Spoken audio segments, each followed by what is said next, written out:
What is up? We are 26 minutes late, but that's part of our new normal, isn't it? Live from the Cat House in Montebello, California, this is Dre's Geek Philosophy Podcast. You will have to forgive me today. My energy levels are at an all-time low. I am exhausted. And I have no idea what I'm doing right now. Oh, what is up? I'm not even sure the microphone is picking me up properly. Where is the gain? Where is the gain? Is this the gain? No, that's the playback speed. Well, I have one viewer, and it's currently my wife, who is taking our little tiger out for a walk. Hi, wife. Because it is hot in the cat house today. So I presume we're probably not going to have much of a live audience today because I'm so incredibly late. I'm sure everyone was expecting to be on somewhere between 8:10, 8:15, and when I did not show up, there's no audience. Ha ha. So please chime in if you feel the pressing need to help. So, as far as this past weekend goes, if you live in the Southern California area, it was a very, very humid and hot weekend. Very hot. Something that happened this past weekend that I didn't get a chance to watch it myself. I haven't forked over my $15 to fight.tv. There was a couple of my favorite wrestlers, Big LG, Doc Gallows. Your mom is an audience. Thank you, Lamar Harris. A couple of the wrestlers who were unceremoniously fired by WWE. Apparently, literally within an hour of their firing, they started putting together a bunch of great stuff. And what they did, they did a pretty much an all-comedy show this past Saturday. I didn't get a chance to watch it because, busy with baby. But I think I'm going to fork over the $15 at some point in the next week or two so I can sit back and watch this crazy TalkNShopAMania. It was trending on Twitter. It was trending as high as number 3 in the United States. On Saturday, and it apparently it was out of control. It was insane appearances by wrestlers from all sorts of different companies. They reached across the swath of wrestling, and they had a bunch of dumbass shit. A lot of the Twitter commentary was, "This is the worst show ever. I've never had more fun." I can't believe I watched this. I can't wait for the next one. It was just like the even themselves, the Gallows and Anderson were telling people, "You need to be watching this drunk."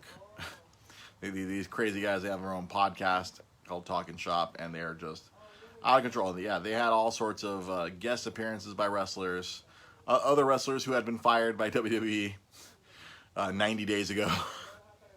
they all showed up, and it was just pure chaos. They made fun of WWE. They had their last match was in the Boneyard match between Undertaker and AJ Styles. So they had a boner yard match between Chad Too Bad, which is Carl Anderson's alter ego, and Sex Ferguson, which is Gallows' alter ego. They had a main event where there was a lot of inside jokes. If you're a big wrestling fan, it was quite entertaining. From everything I've read, I saw a lot of clips on Twitter. Yeah, like I said, I need to sit back and watch this myself with my own eyes at some point. And I'll happily support. Apparently, it did very well on pay-per-view for a $15 show for 2 hours of just ridiculous comedy. It seemed like just one big improv show where they were just making fun of wrestling. Many people on Twitter were like, "I was very sports entertained." Something is happening on Raw tonight involving real fighting. I don't know. It seemed dumb. I was looking on Twitter before the show. It seems dumb, but something else wrestling related. A big piece of news I saw this morning. I was very happy to open my phone, and I saw the same headline 3 different times. Apparently, Dwayne "The Rock" Johnson has purchased the XFL out of bankruptcy. I guess the Rock and I guess some of his friends. I guess his ex-wife / business partner. And some equity firm, they bought the XFL out of bankruptcy. Excuse me one second. I need to.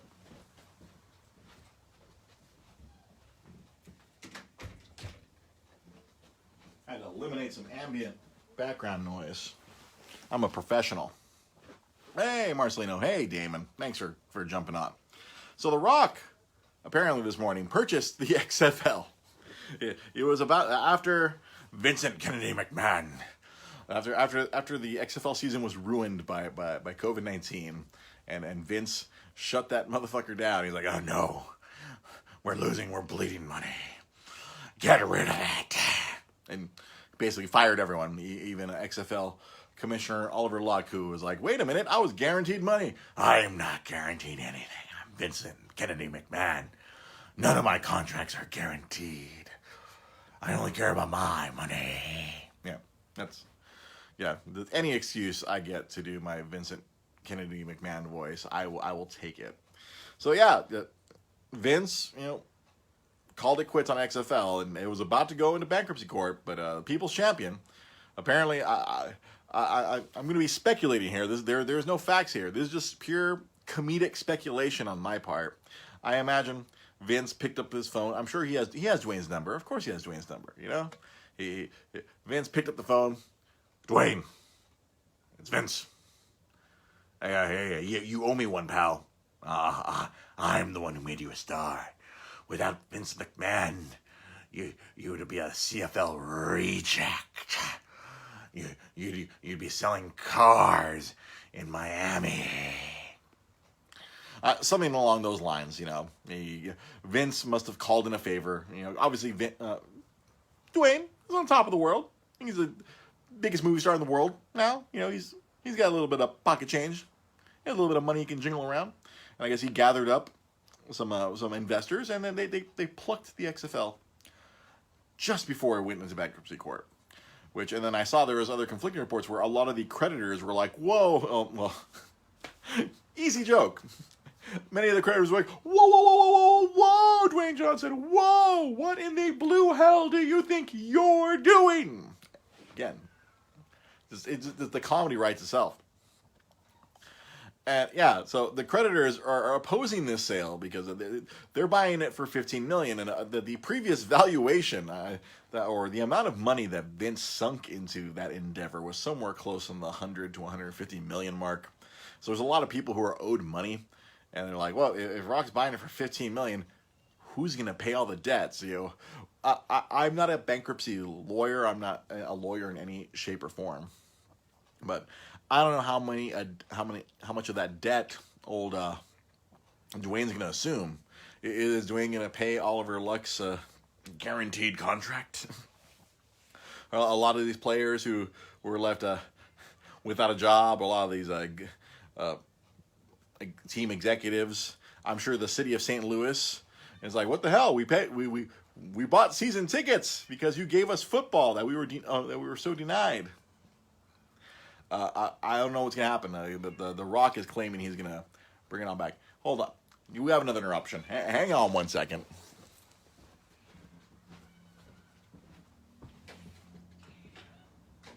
All right, dummy, get back inside.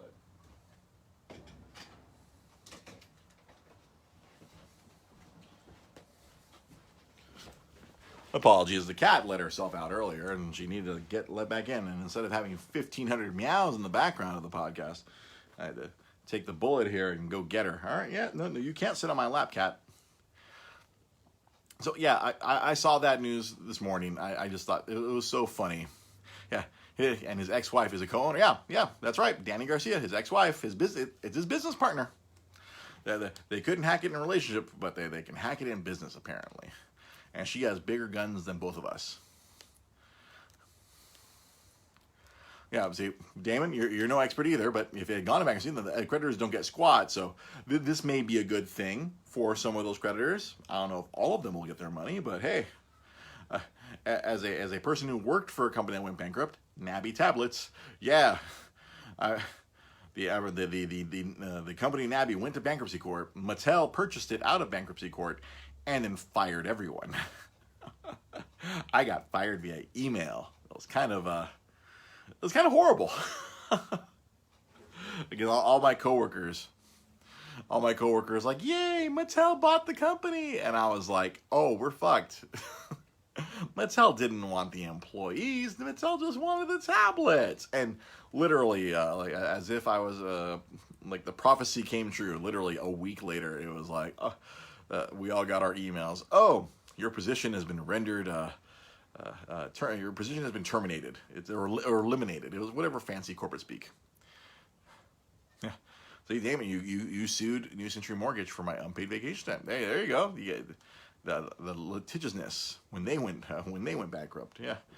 See, I don't know if there was anything I could have sued Nabby for other than wasting my time. I don't think I had any unpaid vacation time or any outstanding. They sent me my final check. I mean, they paid me for all my hours.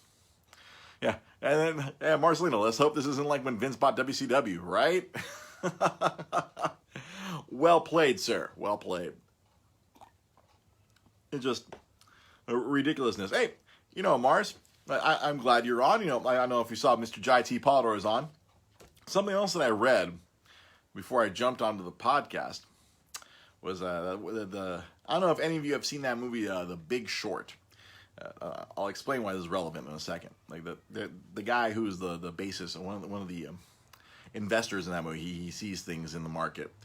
Well, apparently in the last year, this guy Michael Blurry, the guy who's the movie's, he's been buying up GameStop stock. I guess he controls a giant portfolio, so he plays with other people's money, and he gets paid for it. So he has been buying up GameStop stock because he perceives that the stock is undervalued. I guess the GameStop stock is jack shit right now. It's been plummeting. Yeah, I don't know if Rolando's going to jump on. I'm sure he can tell us all about that as a former GameStop stockholder himself. But this guy, Michael Blurry, he's been buying up all this GameStop stock. Apparently, he currently controls like 4% or 5% of the company through his equity firm.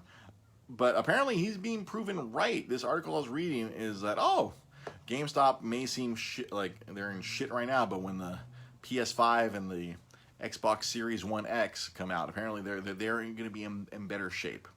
And I'm sure you guys are like, well, fuck them.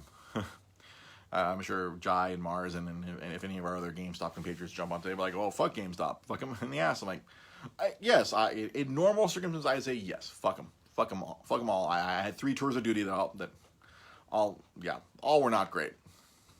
But as I always bring up on the show, even though they are evil, they are part of the key of keeping physical gaming going. They do control a significant amount of market share, and then that's what this article is talking about. How even though we think everyone's moving over to digital games, that is certainly true as far as people buying cell phone games or playing games on their cell phones, or this resurgence in PC gaming that's been going on, where a lot more people are just jumping on Steam or now on the Epic Games or whatever your launcher du jour. So if you have to play Fortnite, you got to have that Epic thing. All the numbers show that people are still buying physical games. It's not as cut and dry, because I guess Sony has been releasing the numbers like, when they of their game sales, they'll release what percentage of the games were sold physically and what percentage of the games were sold digitally, and apparently the disparity is not there. Yeah, see, Jai, you heard that. He's seen into the future. Well, everyone else is hating GameStop. Everyone else is selling off that GameStop stock, and he's just been buying it up at pennies on the dollar.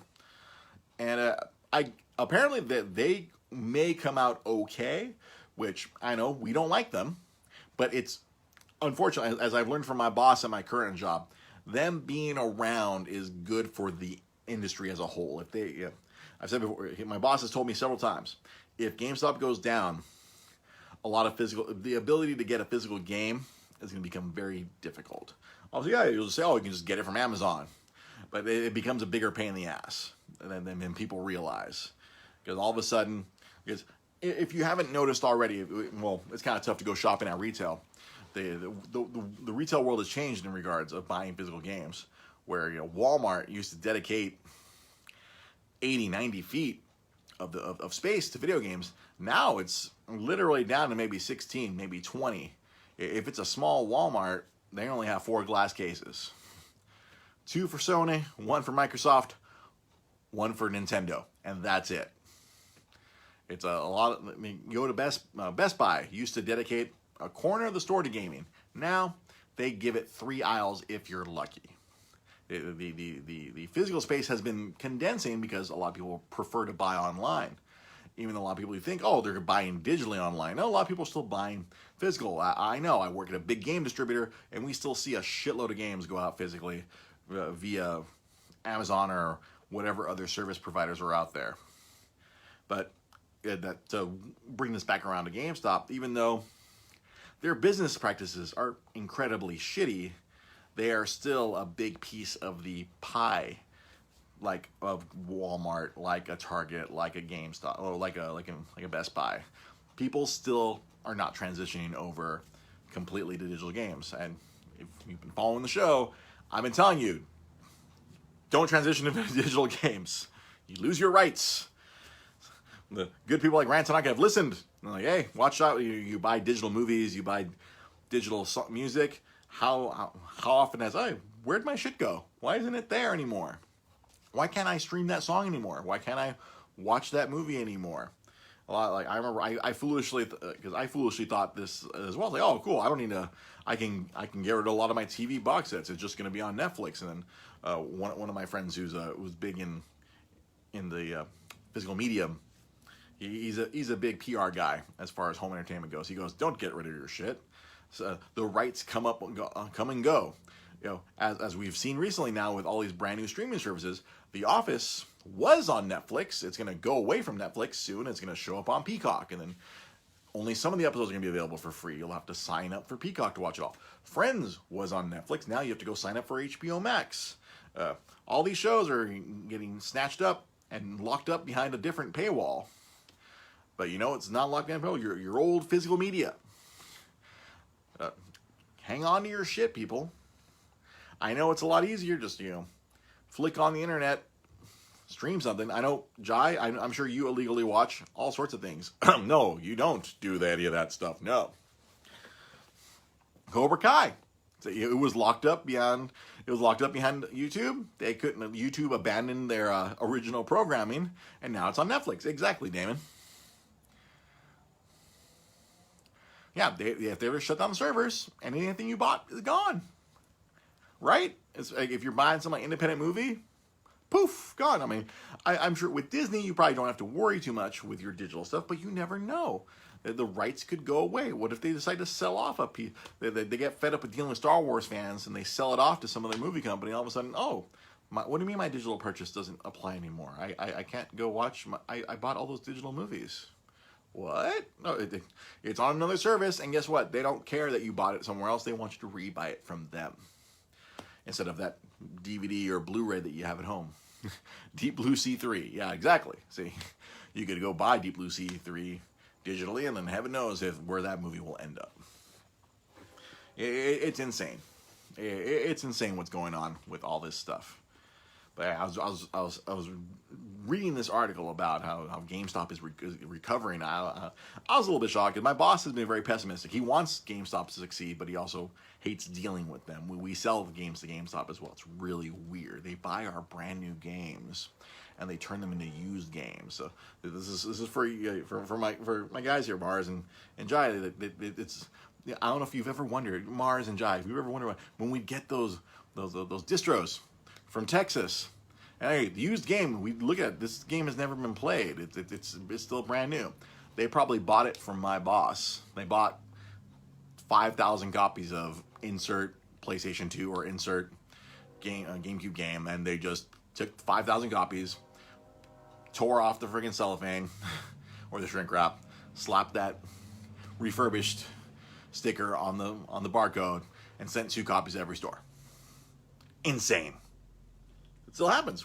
I just sent off 3,000 copies of Lego Harry Potter for Xbox to GameStop the other day. I was like, all right, 3,000 copies. Let me go grab half a pallet.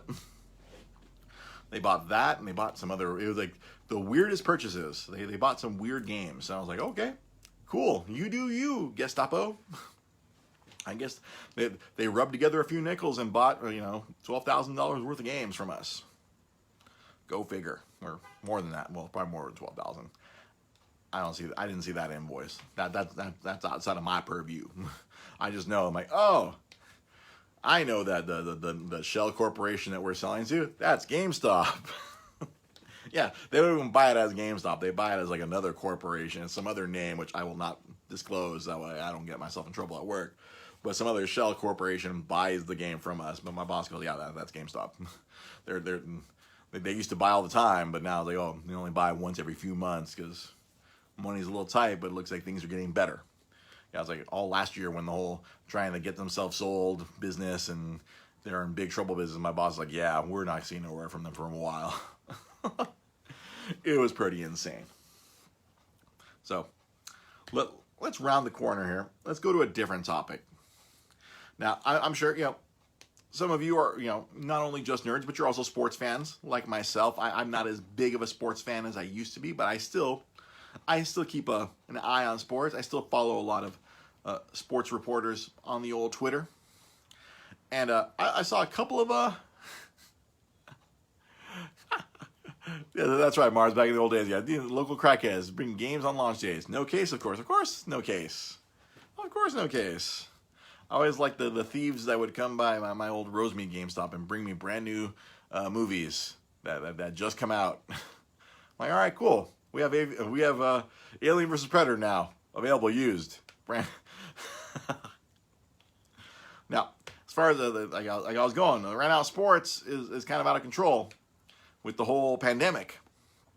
Man, I've seen a couple, I think last week we talked about how a whole shitload of Florida Marlins players, or Miami Marlins, whatever you want to call them nowadays. I'm an old man. I still call them the Florida Marlins. They had a bunch of guys get the COVID, get the coronavirus, and infect their team. And apparently it happened again this past weekend to a different team, apparently the St. Louis Cardinals.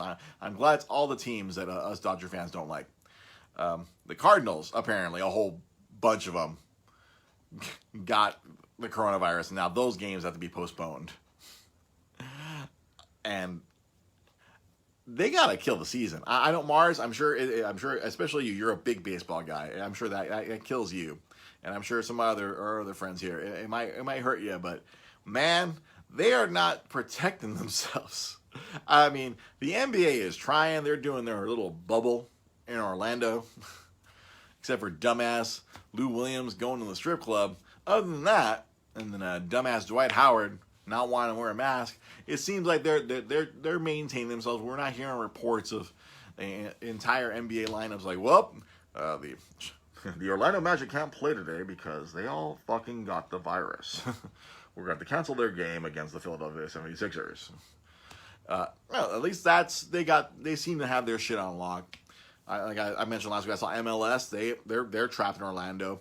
Honestly, but why Florida? I mean, Florida. We talked about this last week. Florida. Why Florida? I don't get it. Isn't it like a hotbed for freaking COVID? I know California right now is like number one. So yeah, they shouldn't come here and play. But Florida? This is an echo of last week, but you can't not say it, Florida. And then something else I've seen in regards to sports, apparently the entire, I don't want to say the entire, but a large coalition of Pac-12. So in college sports, Pac-12 players, I don't know if this is specifically in regards to college football. They have gone to their chancellors or their athletic directors, and they're telling them, nah, motherfuckers, we ain't going to play. Because apparently the NCAA is like, oh, go ahead and play, guys. The NCAA is like, yeah, Marcelino has the Dodger game on as we speak. And these dumbass players that are not following the rules set by MLB, bunch of idiots going around, hey, let's go out and let's go not wearing masks. I know I asked why Florida. I'm asking why the sports teams went to Florida. I'm not asking why Florida are you so dumb. I'm saying why? Why NBA? Why did you decide to bubble up in Florida? Why don't you bubble up somewhere? There are 28 other NBA arenas that you could bubble up in with plenty of hotel. Well, I guess maybe that was a consideration. There's a bunch of hotels that aren't being used right now. I would say LA, but that'd be selfish on my part, but I don't know if we'd want a bunch of NBA players over there with all the crackheads in downtown LA. I don't know what the crackhead situation is in Orlando. I'm sure meth might be a different story, but I don't know. I'm not an expert on the logistics of what's going on with these sports. I think the NHL is doing something similar, but I'm assuming they're somewhere else. They're doing their NHL games in another bubble. Probably not Florida. I'm sure they're bubbling up somewhere in the Northeast. Yeah, Vegas. Yeah, if they had done it in Vegas instead of, they could have just played it on the UNLV court. Heaven knows. But it seems insane. But I'm saying, but all the Pac-12 players are telling their schools and their athletic directors like, nah, we're out. No, thank you. Because to bring up a freaking dead horse sports topic. Yeah, these college players are not getting paid. They're like, oh no, but their education is their payment. No, fuck that shit.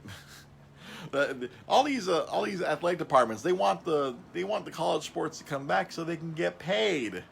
I'm sure the NCAA was pissed when they had to kill March Madness.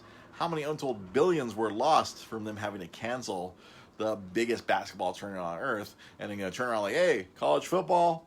Oh no, we got to let the players play. Like, right. And then I'm also seeing some reports of like the NFL Players Association is trying to figure out like, do we want to try to play in this? Clearly, some baseball players, as Marcelino was saying, there's a lot of dumbass players like, oh yeah, we can just play. Who cares if they have it? That's happened in that Florida Marlins game. They knew people had it, and they're like, oh, let's just play. It's all right. We're like 6 feet apart usually, except when you're standing on first next to the first baseman. You hit a double. You're hanging out with the second baseman. You're running by you. Like when you're in the batter's box, you're less than 6 feet away from a catcher and a dumbass umpire. Dumbass Blue. He's wearing his mask, but he's not wearing a mask. I don't see these guys wearing masks when they're out in the field. It's insane. Drive me nuts. I see this. Yeah, they should cancel the NCAA. Man, the illegal. I might as well say it. It's the last legal form of slavery because it's all a bunch of white coaches, white athletic directors, and most of the players are black. It's the last form of legalized slavery. I'm glad the players are standing up and be like, no, motherfuckers, we don't get paid, and you want us to go out there and get in a friggin' 22 man pile up. Who knows who has what? And then you got 55 guys up and down the sideline standing around.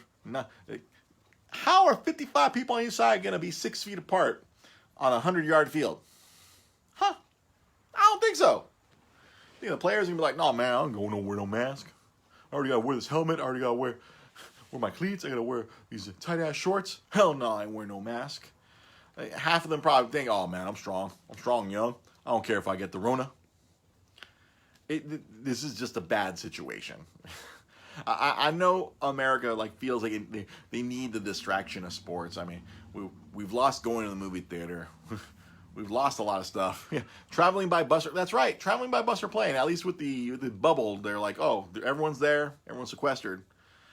Not the bubble's better, but I mean, I know some of my basketball loving friends are thankful that we have something. A couple of my super hardcore Laker fan friends are like, yay, basketball. Because I got tired of watching repeats on ESPN Classic. Well, shit, I bet all of ESPN has been ESPN Classic for the last few months, up until recently. Yeah, pray for the bubble.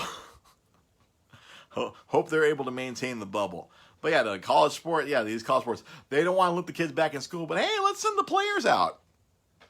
Why? Because they need the money. See, all right, here's a great comment by Jai. People are so desperate for any kind of normalcy and or entertainment. They're willing to do and sacrifice anything to get it. Yeah, and these rich athletic directors are more than happy to sacrifice their their players, to go out and play the great sport of American football. And because they're used to seeing their boys go out there, boy, go out there, go hit that other man, go hit that other colored boy. it's institutionalized racism. You know what I'm talking about. I'm exhausted, so I'm just getting wild now. Yeah, it's just people want the world to be back to normal, but we're not gonna be normal anytime soon. It still sucks out there. Friggin', I'm wondering if all these movie houses are gonna survive the next year. Because there's people online. They should just release all those movies on digital, like the Mulan or Black Widow or Tenet or all these movies that people were anticipating.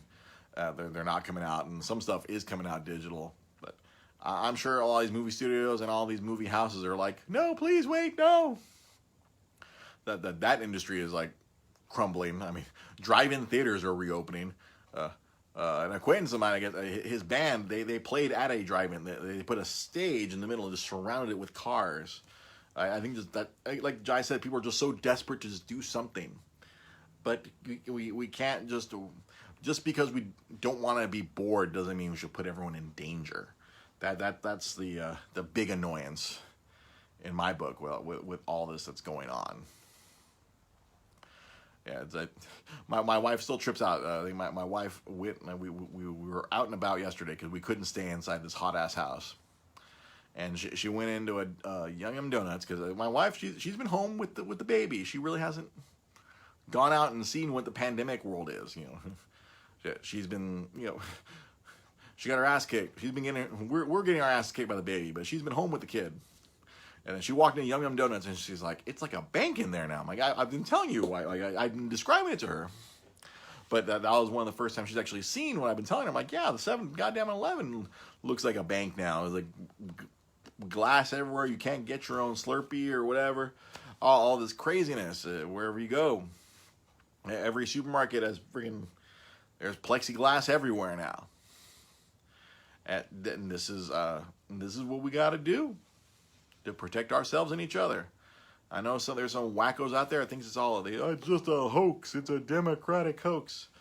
And to that I say block.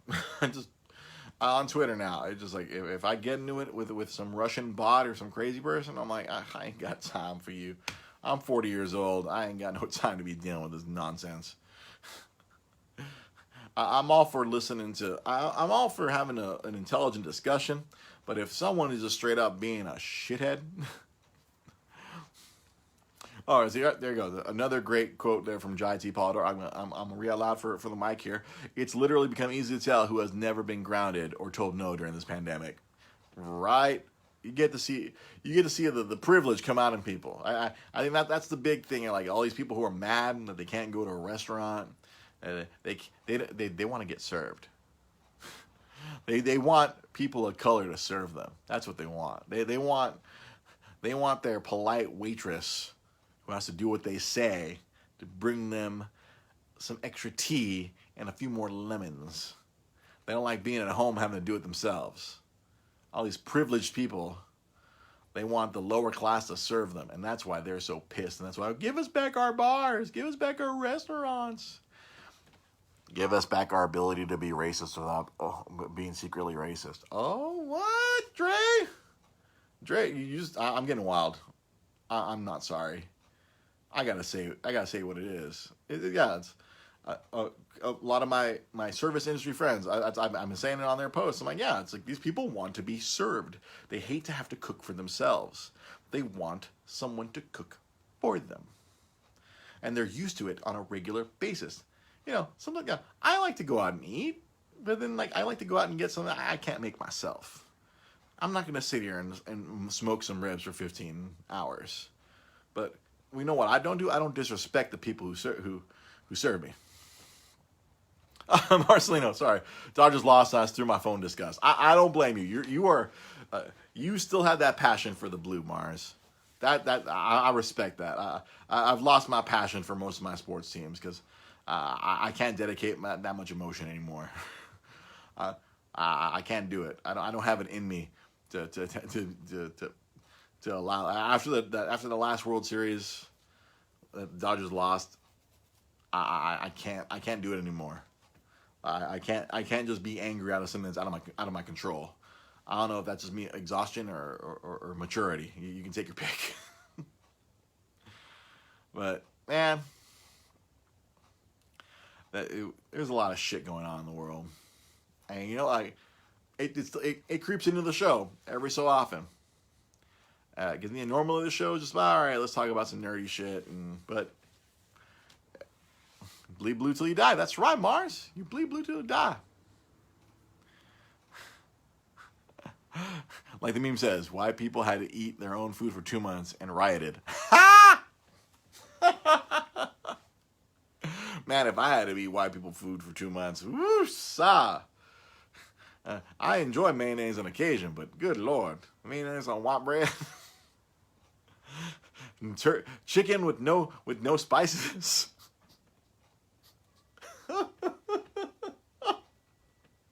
a hot dog with only mustard on it, liberties, my right to oppress and yell at some poor minimum wage server has been taken from me, and I need it back. We got to keep our shit locked down, and then maybe we can get back to normal. The rest of the world's getting back to normal. We've become a shithole country. I saw a chart of countries where Americans are welcome. There's only a couple of countries where we're welcome, and I think something like it's welcome with restrictions. All right. I know I started the show late, but I'm still going to have to end at the same regular time because there's a baby to take care of. I'm sure my wife is outside right now waiting for me to stop yapping my mouth so she can come inside and not feel like she's disrupting the show, because I could hear my son outside. Pasta when you don't salt the water. It's true. White people food. Hate to say it. I feel like it in the Rapper's Delight, talking about some white people food. Don't worry, baby brother, we still friends. James, your notification was so late. Facebook is broken, bro. Facebook is broken. That's all I can say. Facebook is terrible at this. Our YouTube page has been updated. Classic episodes are up. We're up to date with current episodes. Old ass episodes. The first 2 episodes of the Multiverse Comic Show are now available to watch. If you want to go back, Europe has a travel ban against us. If you want to go back and see me and Pete Molini and our comic book show and talk about comics from 2 years ago or 3 years ago, that is available now on our YouTube page. Dre's Geek Philosophy Podcast on YouTube. Go check out our Streets of Rage coverage on YouTube. Getting more views than anything else I've ever done. So, more Streets of Rage videos are coming when I can do them during my lunchtime at work. Follow us. Twitter, Instagram, Facebook, if you're not on Facebook right now watching me live, at Dre GP Podcast. That works on Instagram, that works on Twitter. I'm still ridiculous on Twitter. Check it out. It's fun. Black Twitter is awesome. I love being on Black Twitter. That's where most of my timeline, I keep getting notifications from that. It's hilarious. I love it. Don't be a milk drinker. That's a phrase for a person who likes white women. I've learned so much. Thank you for watching. Our Patreon. Hey, if you want to be a patron, $1 a month helps support the show. Helps me buy more equipment and helps me eventually buy games to give away on the show. We'll do that eventually. Once the Patreon pays for the show completely, then all the excess money goes into, let's give this money away back. We'll give back to the people. Thank you for watching. Thank you for listening. This has been Dre's Geek Philosophy Podcast. We'll catch you guys again next week, but there's going to be videos going up. I'm doing them. I'm more consistent now. We're doing the thing. Things are going up. Thank you for watching. Thank you for listening. We'll see you guys next week. Peace.